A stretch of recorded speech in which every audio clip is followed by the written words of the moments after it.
1000 বছর পরের বাচ্চাও আগামী 1000 বছর পরে আমার বাংলার জমিনে যেই বাচ্চাটা জন্ম নিবে, ও যখন 10 বছর হবে, ইনশাআল্লাহ শহীদ শরীফ উসমান হাদি রাহমাতুল্লাহি আলাইহি এই যুবকের নাম সেও জানবে, সেও শ্রদ্ধা করবে। মনে রাখো, 1000 বছর পরেও পৃথিবী তাকে চিনবে। হাদি মরবে না। আর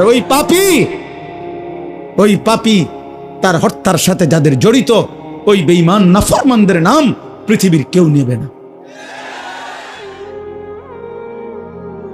কেউ নেবে না, পলাইয়াও যাইতে পারবে না।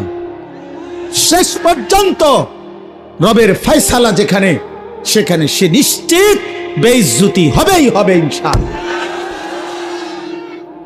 আর ইমানদার হাদির পবিত্র রক্ত থেকে লক্ষ কোটি সাহসী ইমানদার যুবক দেশপ্রেমিক তৈরি হতেই থাকবে।